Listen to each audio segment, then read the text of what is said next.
Brave Neptunia, also known as Super Neptunia RPG on the PS4. Calling this a rest stop video. So I'm not going to make a bunch of progress here. I'm going to kind of review where I've already come from and make this sort of a journal entry so I can come back to this game later.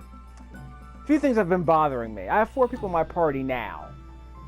I had 4 people at the end of my last video. The problem is that Chrome joined us basically for about, 10 minutes. And then she's gone now. So hopefully you weren't wasting a bunch of time trying to grind her up, trying to buy her any items. Hopefully you weren't spending any money on her because she's gone now. The game does this a lot. It constantly gives you characters. Like, you start with one character, it gives you another character. In this case, I was able to join with Chrome for a while. Then she left maybe an hour later in the game. I picked up Blanc and Noir, who are here in the center of the screen right here. Then Noir got kidnapped, so then Vert got picked up. So Vert replaced her for a while. Now I have my party of 4, which is as many characters as you can have in a party at once. I should also mention there's also a formation which allows you to choose which person you want in your party of 4. Because earlier I had Chrome here, and I had to swap out Chrome for Noir because Chrome wasn't that useful anyway. All of her attacks were too weak. So I'm like, okay. I'm kind of glad she's gone now. But now the obvious problem is, imagine having this character in my party, then having to constantly... Well, we basically got back, and she de-equipped all the items she had in her inventory before she left, which is great. The problem is that if you spent any time leveling her up, any time grinding her up, if you spent any money on her, it's a waste, because there are some items that only she can equip. And the fact that she's not here means that if you wasted any money on her, then you're not getting that money back. So just keep that in mind. Let me go back to the quest list right here. And what was the most recent thing I did? Resistance Boot Camp. I should probably mention that there's a bunch of instances in this game where you can't make progress and complete certain quests because characters will disappear. Like this quest right here. I completed this. I got that item accidentally because I found it in the first town in an inn. Pardon the grammar. And what happens is that as soon as I pick up this armor, Terry, the person who I'm giving the armor to, completely disappeared from the map. So I have no idea where he is. So I'm not going to get much experience for, keeping this item, but that's the kind of nonsense I'm talking about. Why is the game giving me these meaningless little side quests and then completely letting the quest givers run away? Some of the rewards you get from completing these quests are just a pittance. Let's take an example here. Well, this actually isn't a bad example. You get about 80 experience points for this one. This one's pretty easy to complete. But there are a couple of really annoying ones. Like, I did a bunch of videos on these already. Let's see, not the meteorite. Give money. There are money sink missions like this where you give people a bunch of money and you give people items and they give you a pittance in return. 50 experience points. That's like defeating 3 enemies early in the game, maybe 4. What's the other one? Yeah, this one right here was the most annoying. I had an entire video called, was it Ferroro Fail or something like that? Ratchet Volcano is lit. That was my video. And the problem is that this creature was the creature I was hunting. The problem is that this creature will randomly spawn inside the Ratchet Volcano. The problem is that if you defeat it, it doesn't count. Because your job is not to hunt random Ferroros. Your job is to hunt a specific boss character that is a Ferroro. And the game never explains that. If you're me, you're wandering around for an hour saying, why is the game not giving me credit for defeating an enemy that I've defeated 3 times already? Oh, because it wasn't the real enemy I was trying to fight. It was a boss variation of this enemy that was apparently no stronger. But the game wanted me to go to a specific part of the dungeon to find this character and defeat it to advance the story. That annoyed me to no end. There's a lot of that in this game. This game has been pushing and pulling me for the last, 10 or the last 14 hours I've been playing it. I've enjoyed myself for most of that time, but there have been moments where I've been kind of frustrated because of stuff like that. And there's all kind of nonsense going on in this game. It's just frustrating like this. There's a hunt right here. There's a meaningless bangle that I'm going to get. It might be meaningless, I don't know. But if I defeat this sand jelly by completing this hunt that I chose myself from the Hunters Guild, I will get a bangle. But I can't fight this enemy because he's not spawning inside the Westwind Valley. Why is he not spawning inside the Westwind Valley? Because there's a character that's blocking the way. So I'm assuming that the enemy is sitting right there behind the gatekeeper. So I don't know. And the game doesn't mark any of these gatekeepers on the map, so you have no idea where they are. You have no idea why you can't get to a certain room on a dungeon until you go there and find out, oh, you're not allowed to go there. I'll show you that a bit later. There's a bunch of quests like this. I mean, these aren't. The story quests sometimes have this problem. The optional quests sometimes have this problem. I got a quest right here called experimental cooking. A cook is trying to make a new dish. Where's the cook?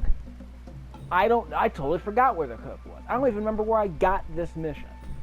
But what I do know is, now that I've completed the harvesting part of the mission, I have no idea where to go to turn it in. So since I can't turn it in, I can't get the experience, and I can't get the credits, and I can't get that vitality nut.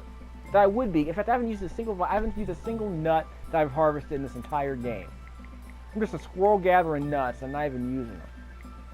I'm like Eddie Jordan with the Washington Wizards. You got to harvest your nuts. The problem is if you don't use them, they're probably just sitting here in your inventory.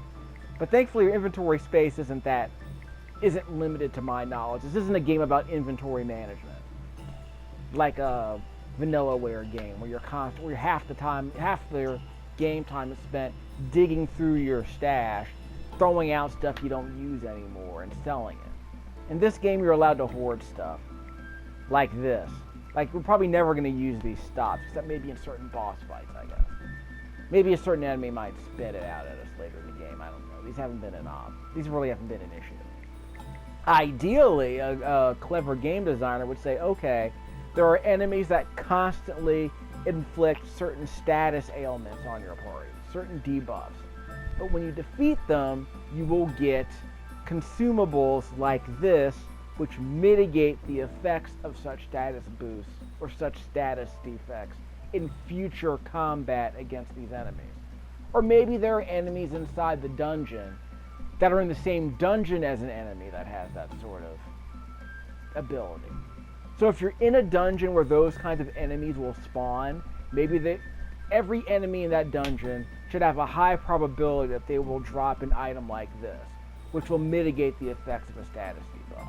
That sort of thing. I don't know if, again, I haven't really needed to do this, because this seems to be one of those games where these sorts of consumables are just there because you might need them, but you'll probably never use them. But inventory management isn't a serious problem in this game. I would argue quest management is. I've complained about this in the past. You know, there's a bunch of quality of life stuff that really needs to be fixed. Like, you can't wrap around the menu screen here. You can't switch characters when you're inside certain menus. Certain functions like this, which are useful. This menu here allows me to determine what attacks I'm going to use. This is an extremely important menu, and it's 3 levels deep. I go here, so basically I go here, I press the options button. Then I drag my D-pad all the way over here or whatever, and I choose what I want to do. And again, some of these quests don't disappear, but I can't just switch menu items from here. I have to back out, then go back over here, then back out, go to the skills menu, press that, choose the character I want to use with the L1 and R1 buttons, and then choose what item, basically what skill I want them to have from whatever position they're in. And you have to keep this straight because the game has different formation types. There's the, what do you call it? Support position, strike position, magician formation, heal formation, magic formation, strike formation, support formation. Hard to make sense of that. What matters is that when Neptune, your main character here, is in the front, it's a strike position. When she's in the top, it's a magic position. When she's in the back, it's a healing position. When she's on the bottom, it's a support position. Not terribly confusing, but what matters is that there are certain skills that you can only equip from certain positions. First base, second base, third base, and home. So in this case, Neptune's on third base, I guess you could say. Using baseball analogy. She's in the front. That's probably a more appropriate analogy. What skill should I equip while she's in the front? Well, these skills are based on the weapons you've been carrying throughout the game. You're carrying weapons, you get certain skills. I'll explain that very shortly. When you equip certain items, you see right there where it says Glacier Edge, Physical Resist, Fulminisa Edge. Those are skills that I am learning by defeating enemies while this sword is equipped. So in addition to the stat boost that I get for equipping certain gear, I also get to learn specific skills while I have that gear equipped in battle. So as I defeat enemies, I get skill points. Those skill points are accumulated towards these skills that are inherent to each weapon. Once you master the skill, you can equip the skill without having the weapon equipped. What this means is, once I learn, this is an example. Yeah, here's an example. I have Vert's spear right here. She has mastered the cure spell that is inherent to the spear. So she earned enough skill points in battle with gear like this. You can have multiple, if you have 3 pieces of gear here, 2 pieces of gear may allow you to learn the same skill. And I don't think I have an example here. I can pick an easy example. Sun Sword. Support. I've already mastered that. That gives you some idea about what you're dealing with. So once I've mastered these skills, I can now equip these skills without having the sword equipped. So once I learned this, that's probably not a good example. Where's the Sun Sword? Yeah, well, Poison Edge, whatever. Here's an example. I learned the Poison Edge skill when I was wielding the sword. Now that I've mastered that skill, I can take this sword off and equip that skill if I choose. So if I have that item equipped, I can use the skill. But once I've mastered the skill, I no longer need that particular item I don't need to wear that particular item. I don't need to equip that particular item in order to use that skill. See, I mastered the Poison Edge. So I don't need that sword in order to use Poison Edge. Before I did, because I was learning how to use Poison Edge. So while I had that sword in my possession, I was able to wield the Poison Edge skill if I chose. And I was learning how to use Poison Edge while the sword was equipped, the Sen Sword. Now that I've mastered the Poison Edge skill that was attached to Sen Sword, I can use this skill no matter what weapon I have equipped. No matter what piece of gear I have equipped. That's fantastic. To clear a few things up, this Poison Edge skill can only be used from 2 formations. See here? See where it says, see the sword right there next to Poison Edge? That means it can only be used from the strike formation. That means that I can only use Poison Edge while I'm in the front. That's the strike formation. I guess I could explain what each of these headers is. If you look here on the top of the screen right here, above the area edge right here, you see that? There's a sword right next to it. Here's the problem. The game doesn't, I know what that means because I've been playing this game for 15 hours. But again, some of this stuff could have been more clearly explained with a better tutorial. Just know that if I'm in front, I can choose which skill I want to equip. Normally I would use Drain Edge because it's like a vampire ability. You drain HP from an enemy every time you hit them. But the area edge is a bit more useful because it allows you to attack multiple enemies at once. Not like that. Apparently, I think it's a little bit weaker than a normal attack, but it seems to work for me, so I'm not going to complain. I like being able to attack every enemy in a mob at once with just one swing of my sword.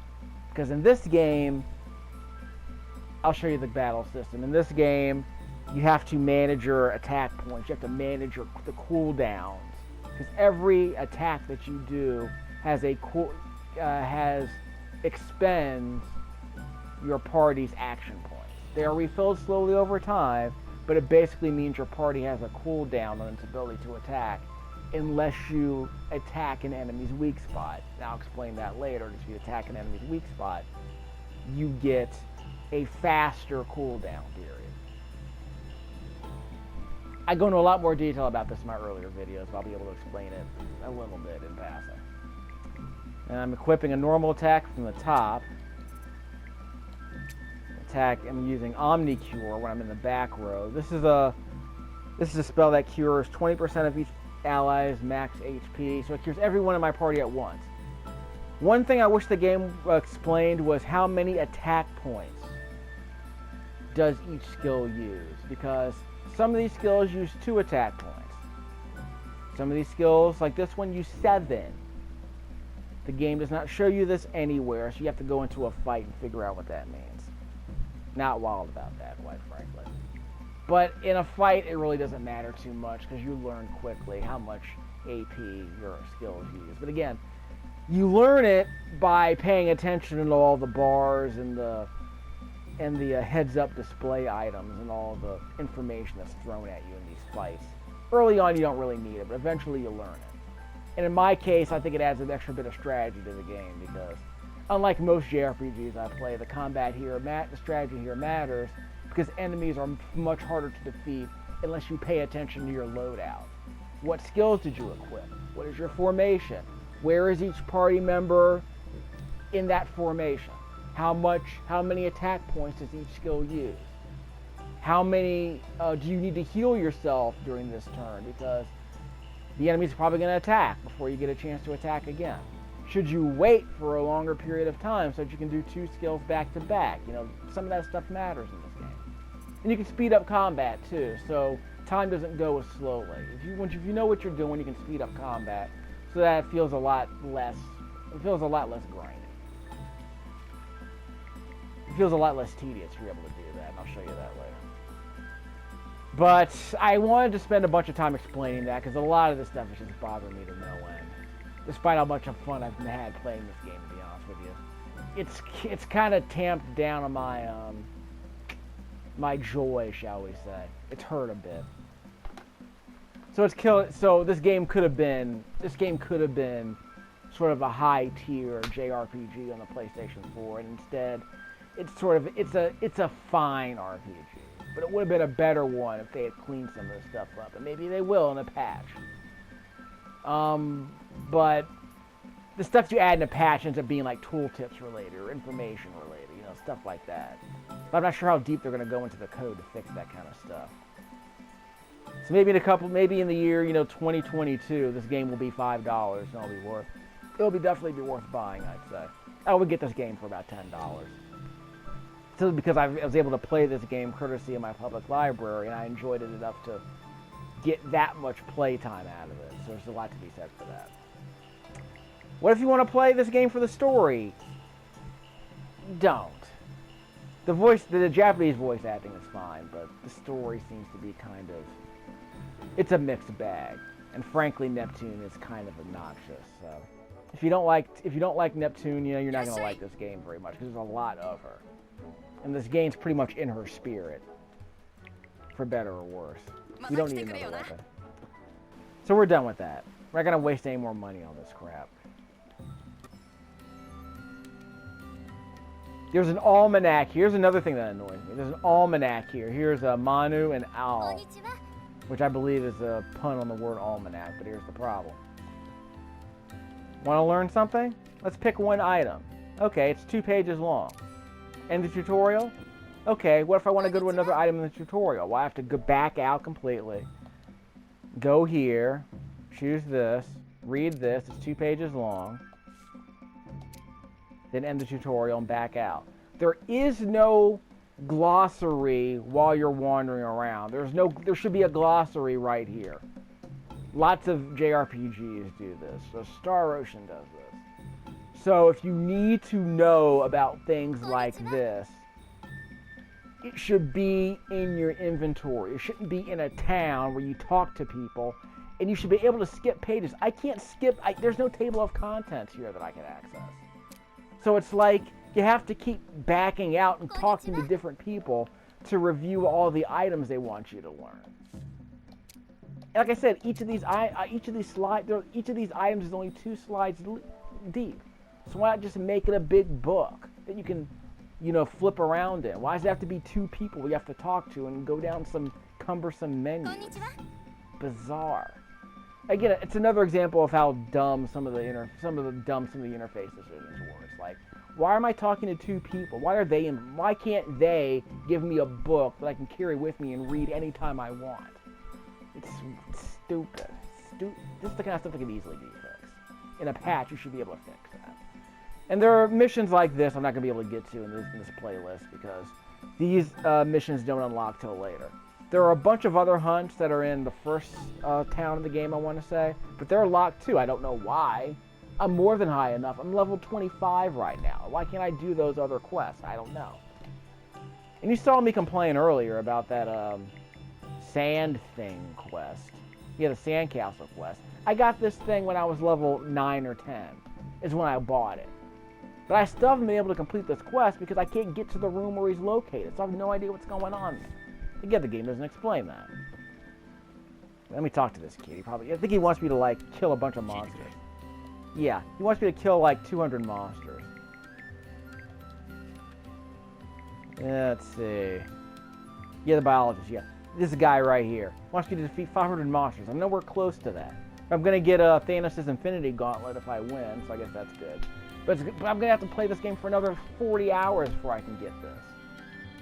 Maybe it's an overpowered. I mean, it's one of those missions you might want to grab as soon as possible because you're going to get into a lot of fights throughout this game. So you want to be able to build towards that number very quickly. Yeah. You know, this is the item store. I almost never buy anything here because the enemies are constantly dropping things.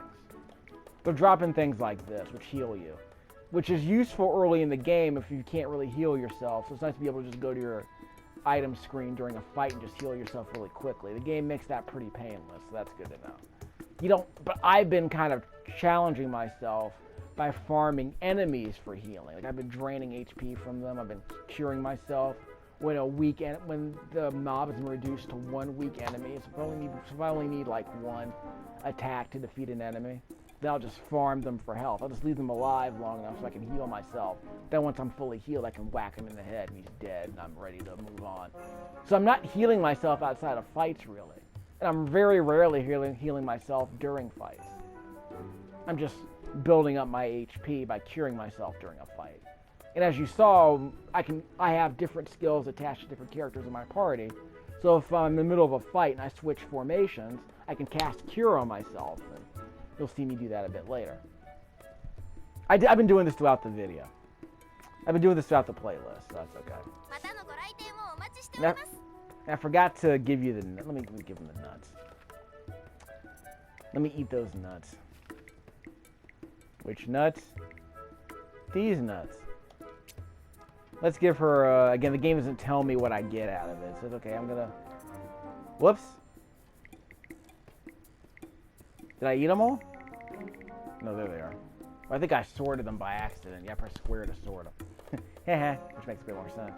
Probably increased by 150. Who needs it? Because the problem then becomes, like, yes, I'm giving it to the war because she's the weakest. Then the problem then becomes, what if she leaves my party again? I'm afraid if I give her something, she's going to leave the party. That's not going to be terribly useful. Strength nut. But again, it'd be nice if there were like a bar that shows what your stats are before you eat it. That kind of thing. So you have to go back to the status menu to do that. To see what your stats are. But I have more strength now. I think I'm still the strongest member, yeah.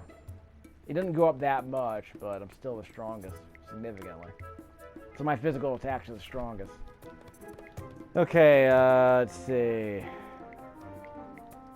Yeah, use L1 and R1 to page up and down. Max Maj. What does Max Maj even mean? I'm not gonna worry about that. Oh, you might be wondering what that F rank stat is underneath Neptune. All these characters have F ranks. Neptune's level 3, Vert, Blanc, and Noir level 1. It takes forever to level up a formation rank. That's what the F rank means. But the formation rank does allow you to get higher bonuses, I want to say, which is great. Yeah, I think we get formation bonuses based on our formation rank. But it takes so long to level these up. I would argue that's not even worth it.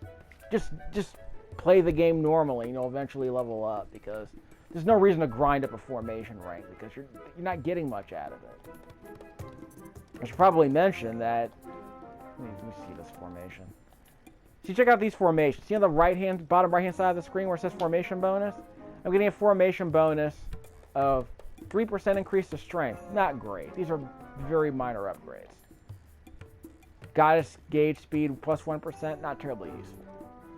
Now this is a somewhat useful setup because it means everyone in my party gets regen. We regenerate 1% of our HP constantly if we're in this formation. And of course, Neptune has Omnicure because she's sitting here in the back row of this heal formation. So stuff like that. So I would argue this is the only really useful formation in terms of stats, because again, it automatically casts regen on everyone in your party, so you're constantly healing HP. Not a lot, mind you. Like an enemy will wipe out, more than, like basically you might get 1% HP back during this regen, but the enemy is gonna knock off 10% of your HP as soon as he hits you. So if he manages to hit any of us during this regen, then the regen is not going to be terribly useful. It's fine for everyone else in your party because their HP remains somewhat high. But if an enemy attacks any one of them and it connects, you're going to lose 10% of their HP no matter what. So you can't depend on regen to stay healthy. It's just a way to keep your HP from dropping too low. And there are skills that you can equip where you don't have to worry about regen that much. I like this auto regen skill. It means no matter what formation I'm in, regen is getting cast on me. How do I equip these abilities? Well, you go over here. You have a limited number of ability points. See, I got 30 ability points above here. So I'm always going to use this because I like having auto regen. And I have another life bonus, so let's do that. How about a strength bonus instead? Yeah, I think I want the life bonus. Life bonuses are interesting. Press square. You can see what the boost is. 10% is not much of a boost, quite frankly. Intelligence boost by 20 sounds interesting. Grants resistance to physical attacks. I guess that sounds interesting. I don't know what vitality is. The game didn't come with a manual. The game doesn't tell you what vitality means. So I don't even know why I'm bothering. Life bonus. I can't use anything else. How about an intelligence bonus? Let's see. That's fine for Blanc. Vert, she's fine. Auto regen matters. You're a strength bonus. She's learning that. Noir is going to need a life bonus because she's the weakest of us all right now. It's a pretty fat vitality bonus. The credit bonus I really like because it means we get a bit more money during fights. Not a terrible and large. Like we might get 50 gold during a fight. This will give us 55. Yeah, it adds up, I guess. It's like the BA that become the badass. The badass token. It's like the tokens in Borderlands 2. You get like 0.6% faster reload speed. I mean, get out of here with that nonsense. It adds up over time, but early on, it basically adds up to nothing. And if you really want to play well in that game, you're better off just, learning the AI and learning how to shoot better. Don't worry so much about your stats in the game like Borderlands 2. The guns you get make up for any bonuses you would get from the tokens anyways. If you get better guns, you're getting way more than a 0.6% boost, you know what I mean? So any game like this, where it takes a long time to get a marginal increase in your power level, I don't worry about it. I only focus on big boosts. And in this case, getting a 10% boost to my HP is somewhat meaningful because that's an extra 180 HP, which for someone like Neptune means you can take maybe 2 more hits from most enemies. So that's a pretty useful bonus then, because you're taking 5 to 10% damage from most enemies you fight anyway. I'm overthinking things, I know. I guess it's time to move, huh?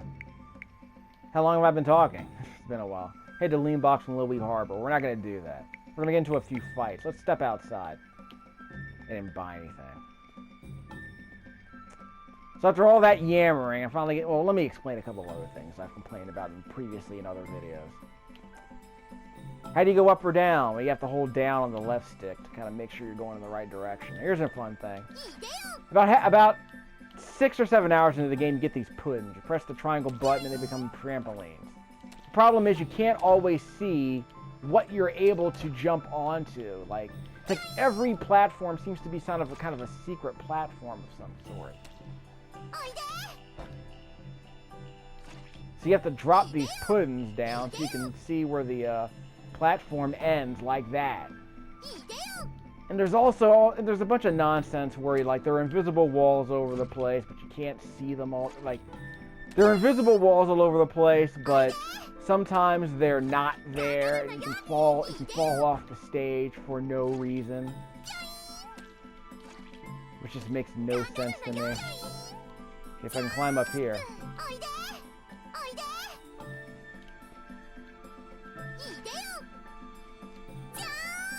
So there's an invisible wall here. Why? I don't know.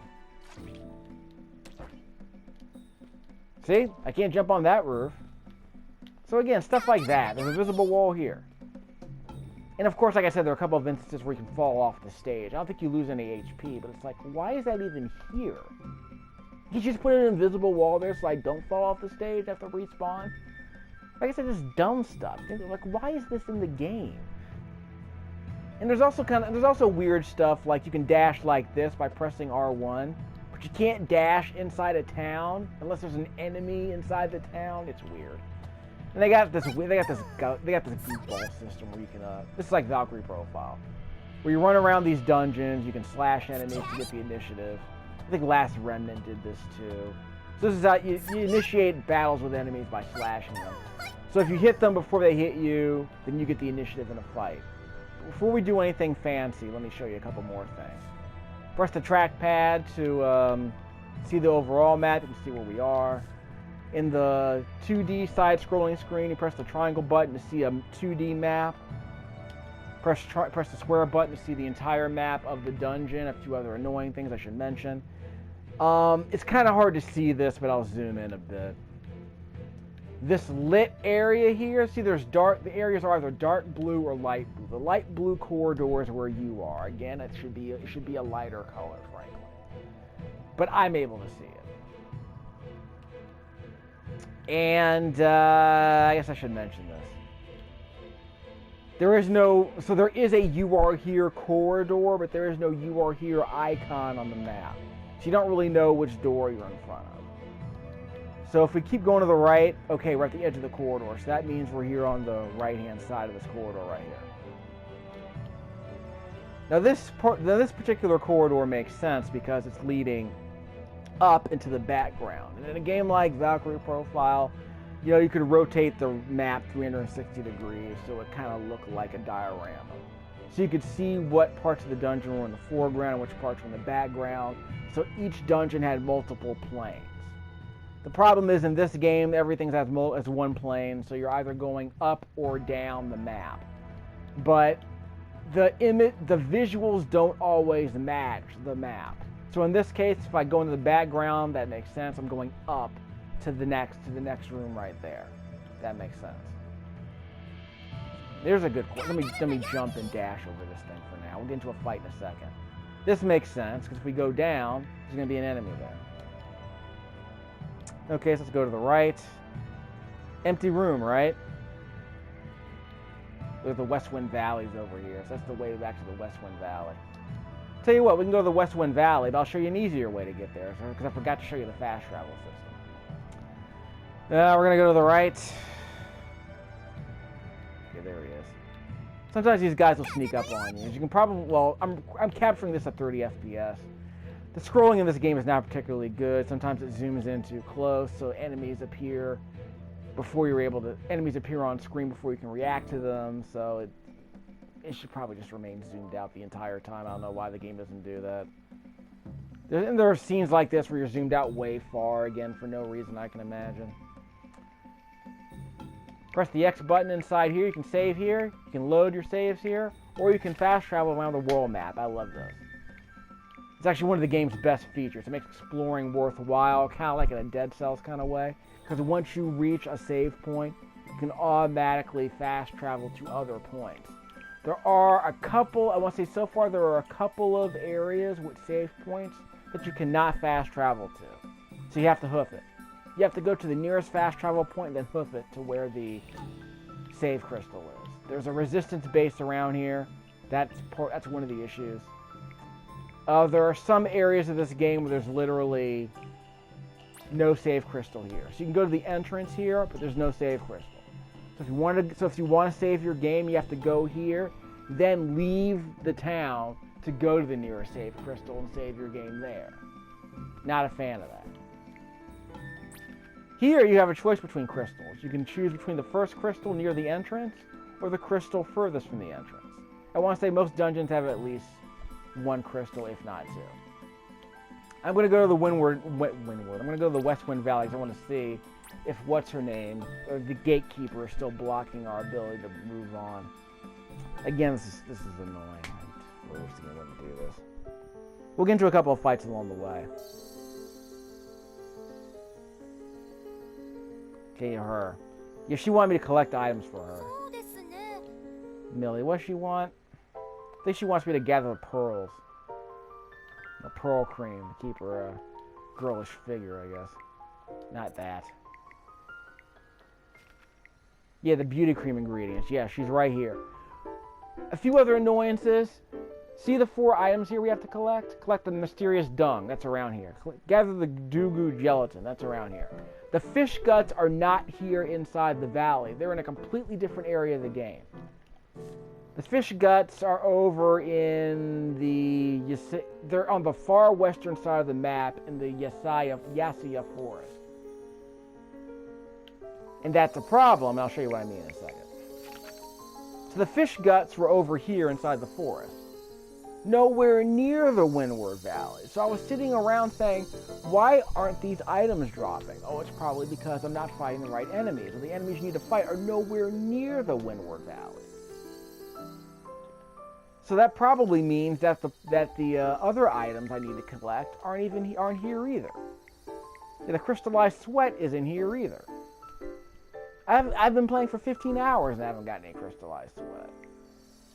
And by the way, out of this 15 hours I've been playing, if you ignore all the rambling I've been doing, there's been about 7 hours of cutscenes, so it's probably worth it. They're all skippable to my knowledge.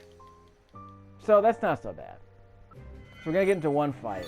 Again, I'm not going to go over the whole battle system because it's kind of complicated. I would have watched my earlier videos because I break it down a lot more in my earlier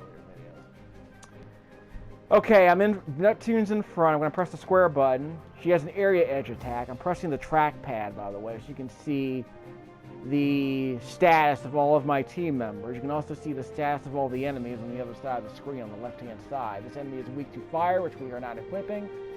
And he's resistant to lightning, which we have not equipped. Is that lightning? I keep forgetting what these symbols stand for, but I don't need to worry about that. Because I have my area edge attack. So as soon as I press the square button, I'll be able to attack both of these enemies at once. It's like in Final Fantasy, there are spells you can cast on one enemy. There are spells you cast on all the enemies. You can target which enemy you want to target, but we're going to choose both of them. A few things I should mention. See those green 18s you just saw a second ago?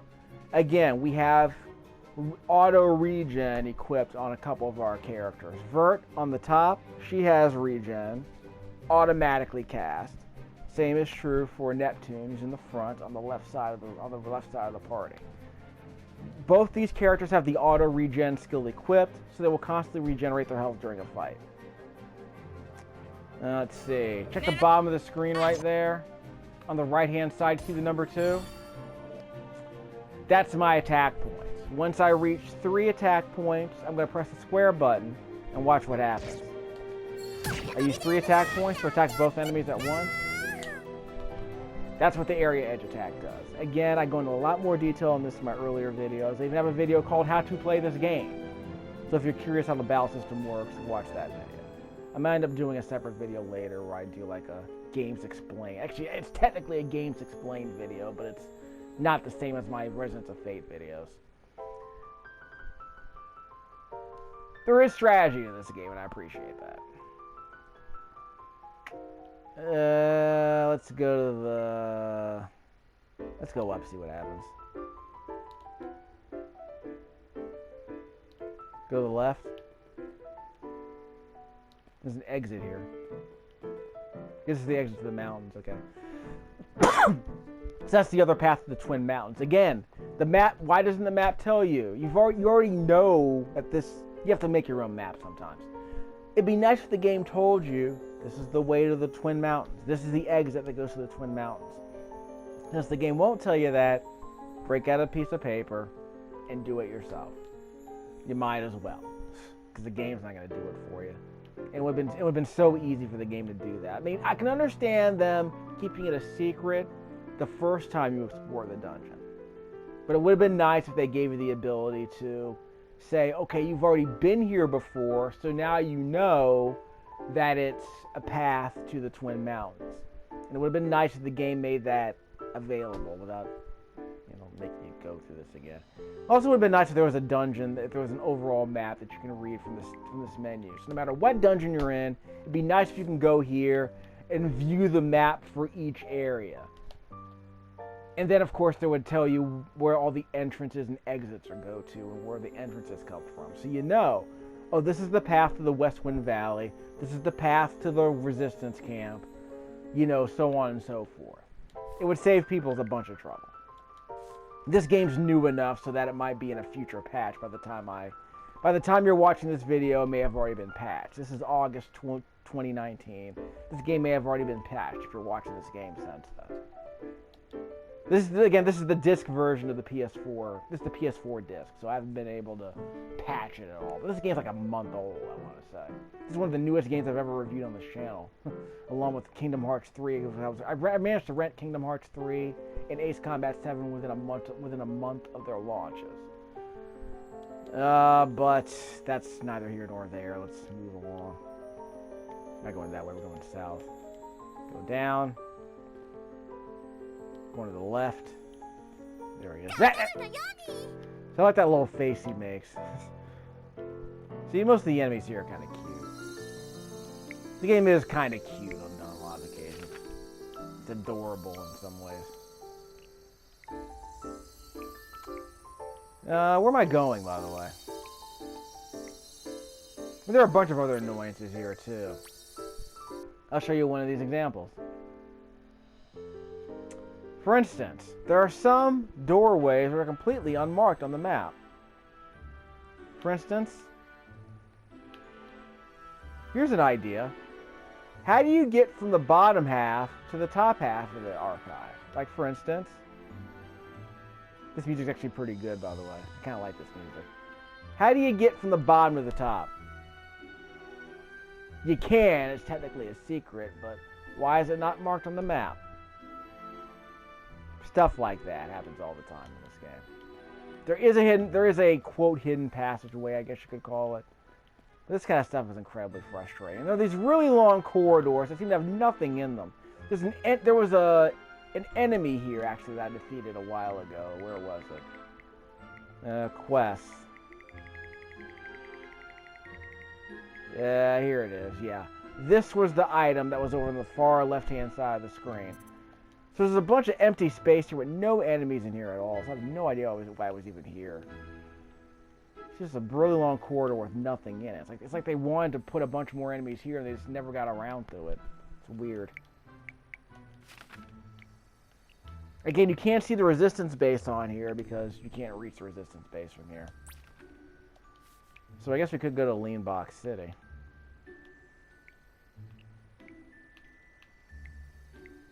Ratchet Volcano, yeah. No reason to go there. Oh yeah, I forgot to see if I was allowed to explore some more. Because I remember there was that one gatekeeper I was supposed to see if I can get past. So the music here is good, the music in this area is good, so I would seek it out. There's a treasure chest down here. See the bottom of the screen on the left-hand side? The treasure chest. I can't get there because there's been a gatekeeper blocking the doorway right over there on the left-hand side of the screen, the bottom left-hand side of the screen in front of the treasure chest. There's been a gatekeeper there the whole time, so we're going to investigate. This might be the last things we do in this video. Whoops. Enemies are sometimes obscured by foreground objects. But these cats are going to be easy to defeat. I'll just get Neptune to swing my sword once and defeat them both. Hold down the L2 button to speed up the fight.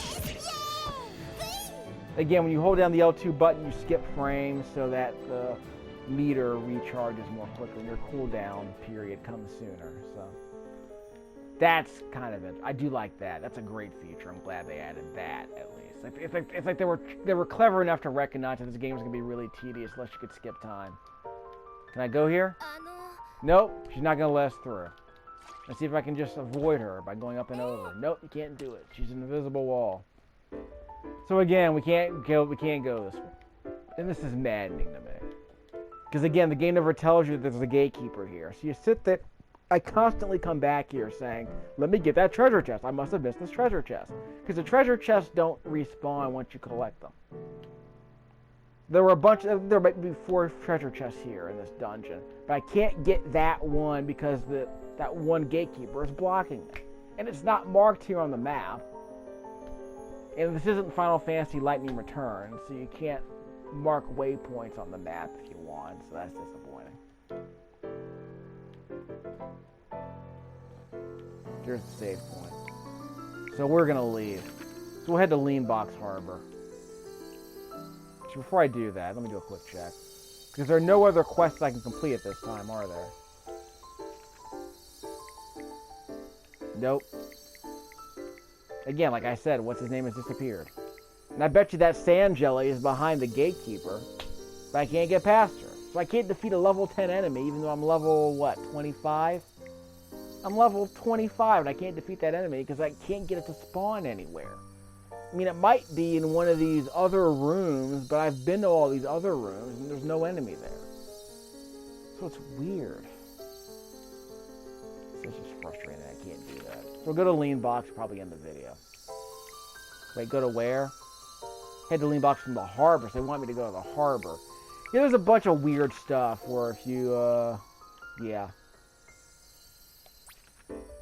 If you don't go where the game tells you to go, then you have to go to the entrance and leave, which is just weird. This is the forest again. There's really nothing to see here. And there are a bunch of other items I probably won't get a chance to talk about. Like the magic tokens I'm collecting, they seem to just be collectibles.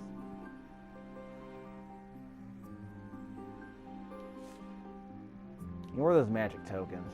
See on the bottom of the screen below Noir's name, those purple rocks? Those are magic tokens. There's a whole separate side quest about collecting those, but it's just for completionists. See, I got 100 magic stones. Did I get credit for that? I don't think so. But look at the rewards I'm gonna get. Oh, so I got 25k for collecting the 100 magic stones. So that's good. Well, let's do a test. I could, yeah, I could go back to go to the business partner and give him a bunch of money. So weird. I don't even think it's worth it, frankly. Because again, the game never. Again, I guess the other question is, do I get the rewards for completing both parts of that quest? Like, if I give him 20,000 credits, do I get any rewards for that? Probably not. Do I get any? But if I give him 35,000 credits, which means I give him 55,000 credits at some point, then I get all the rewards. Okay, that makes sense. So what's the deal with the magic stones? I get 2,000 credits, 2,500 credits, 100,000 credits for what? It's weird. Such a weird collectathon quest. It's a good thing I started. It's a good thing I got it as soon as possible. Oh, sorry. That's the forest again. Leanbox Harbor. So I'm here, but they want me to go to the harbor and take the boat here. So watch this. Go to Leanbox from Lily Harbor. I'm here. Does that not count? Nope, didn't count. Never mind. Let's go to Lowy Harbor and then get on the boat.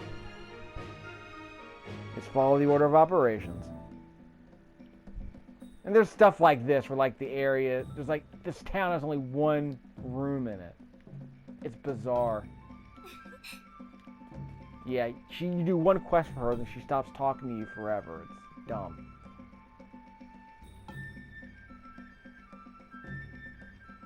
If you want to make a better map, you can. But it's just annoying that this isn't built into the game as is. See, that's the room I'm in. Remember, you can't save your game in the harbor. You can fast travel to Lowy Harbor. If you want to save your game and fast travel somewhere else, you have to go to the right and go to that little quill right there. And that's going to be how you save your game, of course. And of course, if you go to that quill, you can fast travel to the entrance of the Twin Mountains, which is over here. So that kind of stuff I like. I'm glad they added that, because it makes exploring the dungeons a bit less tedious. It makes exploration a bit more rewarding, because you're actually... Whoops, see? That was the order of operations I had to go through. I had to actually go to this town and then get on the boat.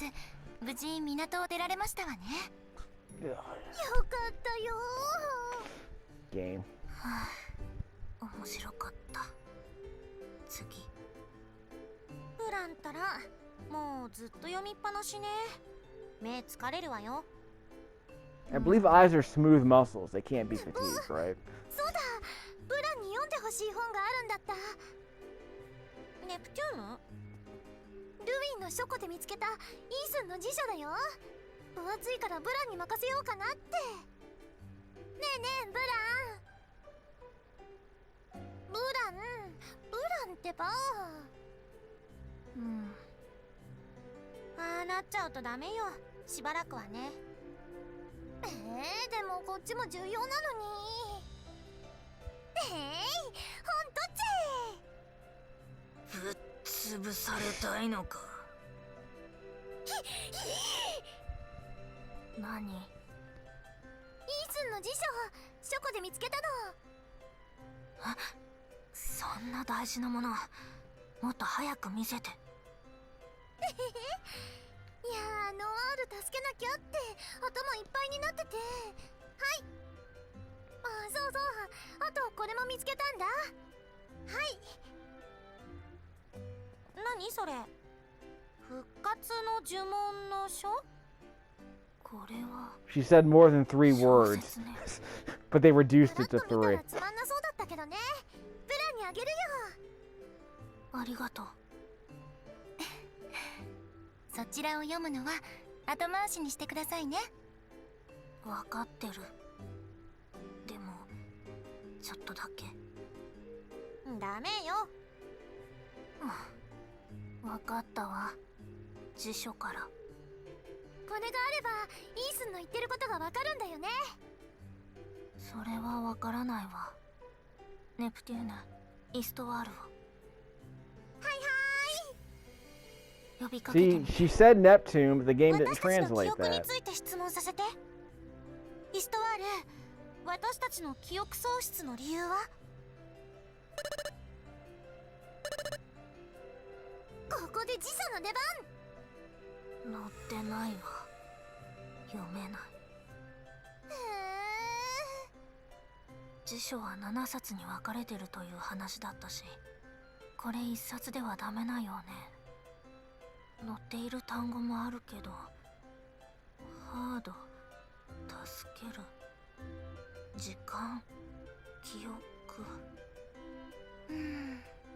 それだけでは何ともですわね。わかった。ハードな時間イコールお仕事から自分の身と心を助けるために私たちは自らの記憶を捨てた。働いたら負けだと。全然違うみたいね。もうだってわかんないよ。残念だわ。ちょっとでも何かわかるかと思ったのに。しょうがない。他の辞書も探そうね。そうね。さて着いたわね。それじゃ私はノワール助けるのを協力してくれてありがとう。いえ、無事でよかったですわ。それでね、改めて仲間になってくれないかな。それはごめんなさい。ダメか。そういえばこの前やらなければいけないことがあるって言ってたよね。 She's gonna leave now too? ええ、部屋にこもってひたすら積みゲーの山を攻略するという Yeah, I got a backlog to go through too, Vert. I know that feeling. In fact, I'm ready to clear out my backlog right now that I'm done with this game. ゲームだけじゃないですわ。レジスタンスの皆さんのゲーム開発がはかどるように差し入れも欠かせません。それも自分のゲームプレイのため。ねえネプテューヌ、何ノアール。私たち結構危険な目にあったし、シルクワームにも目をつけられたかもしれないわ。私たちの仲間になったら危ないんじゃない？ノワール。まあそうだね。よし、じゃあもしベールが仲間になりたくなったら教えて。そういうことで。それでいいんですの？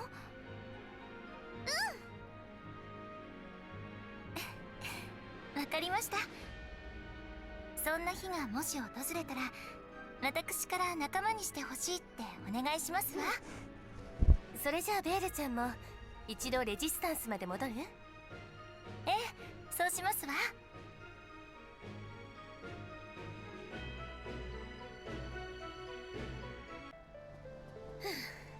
やれやれ。プラネテューヌ、ここまで来れば大丈夫だろう。フィリンのやつもさすがに。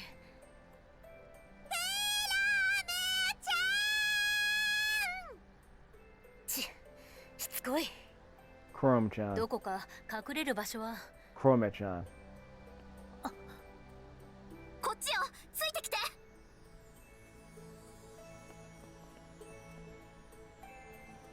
You steal that jacket from a bigger dude? No, that was going on. And I gotta get back to the resistance base, of course. So how close are we to the next save point? By the way, did what's your name leave our party?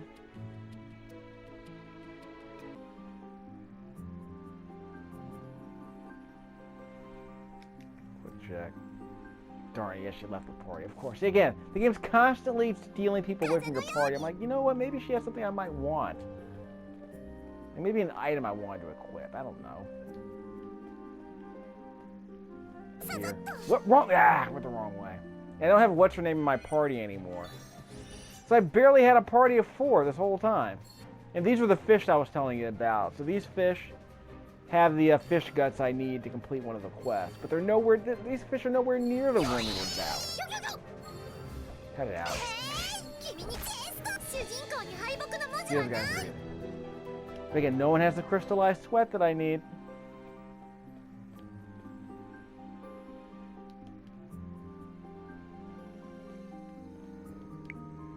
Let's get a different game save here, I bet. Lean box from Lily Harbor. Okay, so we'll create a new game save here. Why not? Like I said, it's a rest stop video. So what else do I want to do? Let's make sure I got my items back from what's her name.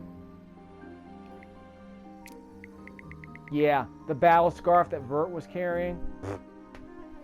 She took it off. So the game is at least fair about that.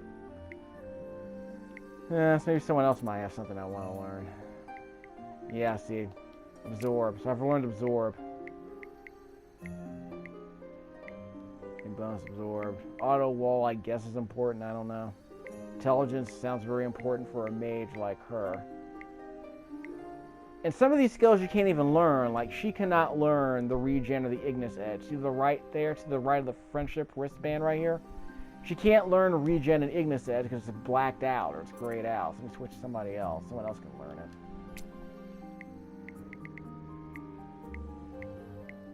curious who.